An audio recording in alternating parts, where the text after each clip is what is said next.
ರಾಗ ಜಾತಿ. ಒಂದು ರಾಗದಲ್ಲಿ ಪ್ರಯೋಗಿಸುವ ಸ್ವರಗಳ ಸಂಖ್ಯೆಯನ್ನಾಧರಿಸಿ ರಾಗಗಳ ಜಾತಿಯನ್ನು ನಿರ್ಧರಿಸಲಾಗಿದೆ. ಉದಾಹರಣೆಗೆ, ಆರೋಹ ಮತ್ತು ಅವರೋಹದಲ್ಲಿ 7 ಸ್ವರಗಳಿದ್ದರೆ ಆ ರಾಗವು ಸಂಪೂರ್ಣ ಜಾತಿಯ ರಾಗವಾಗುತ್ತದೆ. ಆರೋಹ ಮತ್ತು ಅವರೋಹದಲ್ಲಿ 5 ಸ್ವರಗಳಿದ್ದರೆ ಅದು ಷಾಡವ ಜಾತಿ ಆಗುತ್ತದೆ.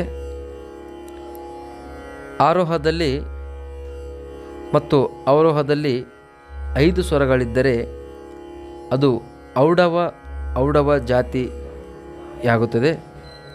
ಹೀಗೆ ಆರೋಹದಲ್ಲಿ 7 ಮತ್ತು ಅವರೋಹದಲ್ಲಿ 6 ಸ್ವರಗಳಿದ್ದರೆ ಆ ರಾಗವನ್ನು ಸಂಪೂರ್ಣ ಷಾಡವ ಜಾತಿಯ ರಾಗವೆಂದು ಕರೆಯುತ್ತಾರೆ. ಆರೋಹದಲ್ಲಿ 7, ಅವರೋಹದಲ್ಲಿ 5 ಸ್ವರಗಳಿದ್ದರೆ ಅಂಥ ರಾಗದ ಜಾತಿಯನ್ನು ಸಂಪೂರ್ಣ ಔಡವ ರಾಗ ಎಂದು ಕರೆಯುತ್ತಾರೆ. ಆರೋಹದಲ್ಲಿ 6, ಅವರೋಹದಲ್ಲಿ 5 ಸ್ವರಗಳಿದ್ದರೆ ಅಂತಹ ರಾಗವನ್ನು ಷಾಡವ ಎಂದು ಕರೆಯುತ್ತಾರೆ. ಆರೋಹದಲ್ಲಿ 5, ಅವರೋಹದಲ್ಲಿ 6 ಸ್ವರಗಳಿದ್ದರೆ ಷಾಡವ ರಾಗ ಎಂದು ಕರೆಯುತ್ತಾರೆ. ಆರೋಹದಲ್ಲಿ 6, ಅವರೋಹದಲ್ಲಿ 7 ಸ್ವರಗಳಿದ್ದರೆ ಷಾಡವ ಸಂಪೂರ್ಣ ರಾಗ ಎಂದು ಕರೆಯುತ್ತಾರೆ.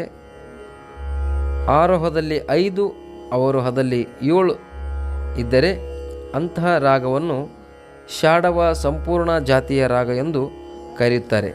ಹೀಗೆ ರಾಗದ ಜಾತಿಗಳು 9 ಇವೆ ಎಂದು ನಾವು ಅರಿತುಕೊಳ್ಳಬೇಕು.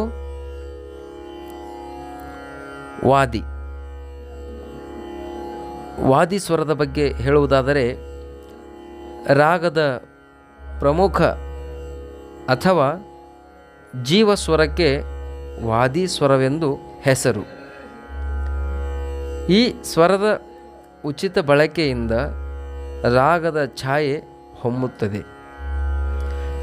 ಈ ಸ್ವರವನ್ನು ರಾಜನಿಗೆ ಹೋಲಿಸುತ್ತಾರೆ. ಹೀಗೆ ವಾದಿ ಸ್ವರದ ಮಹತ್ವವನ್ನು ನಾವು ಅರಿತುಕೊಳ್ಳಬಹುದು. ಸಂವಾದಿ ಯಾವುದೇ ರಾಗದ 2ನೆಯ ಮುಖ್ಯ ಸ್ವರವೆಂದು ಗುರುತಿಸಲ್ಪಡುವುದೇ ಸಂವಾದಿ ಸ್ವರವಾಗಿದೆ. ಇದಕ್ಕೆ ಮಂತ್ರಿಯ ಸ್ಥಾನವನ್ನು ನೀಡಲಾಗಿದೆ. ವಾದಿ ಮತ್ತು ಸಂವಾದಿಗೆ ಕನಿಷ್ಠ 4 ಸ್ವರಗಳ ಅಂತರವಿದ್ದು, ವಾದಿ ಸ್ವರವು ಸ ದಿಂದ ಮ ಸ್ವರ ಸಮೂಹದಲ್ಲಿದ್ದರೆ ಸಂವಾದಿಯು ಮ ಅಥವಾ ಪ ದಿಂದ ತಾರ ಷಡ್ಜದ ಅಂತರದಲ್ಲಿರುತ್ತದೆ. ಒಟ್ಟಿನಲ್ಲಿ ಈ ಶ್ರುತಿಗಳ ಅಂತರ, ವಾದಿ ಮತ್ತು ಸಂವಾದಿಯ ಅಂತರ 9 ಶ್ರುತಿಯಿಂದ 13ನೆಯ ಶ್ರುತಿಯವರೆಗೆ ಅಂತರವನ್ನು ನೋಡಬಹುದು.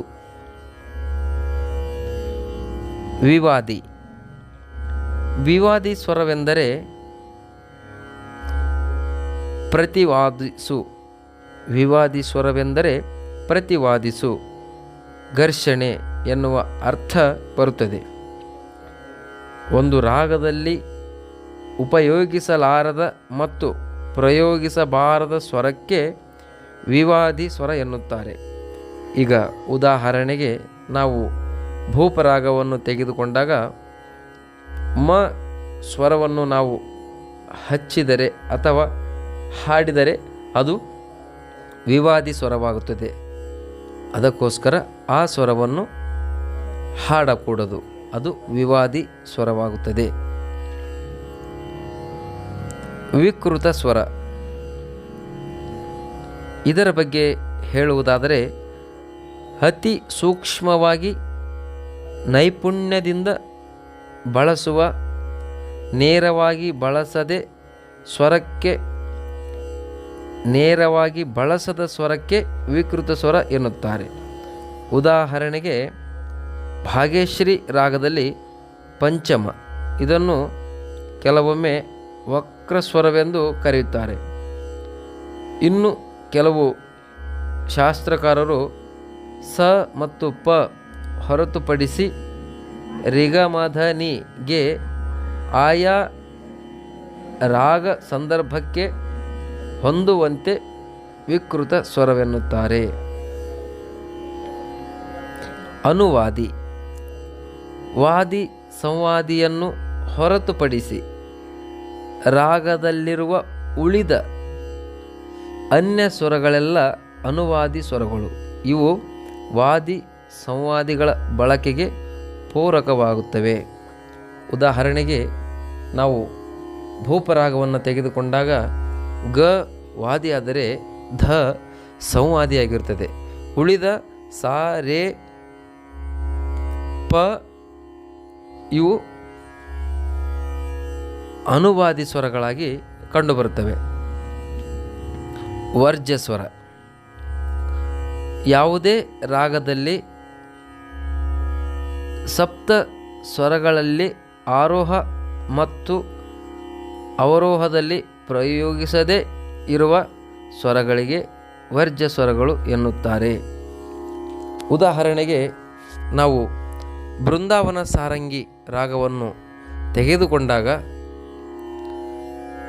ಅದರಲ್ಲಿ ಗ ವರ್ಜ್ಯ ಸ್ವರವಿರುತ್ತದೆ, ಧ ವರ್ಜ್ಯ ಸ್ವರವಿರುತ್ತದೆ.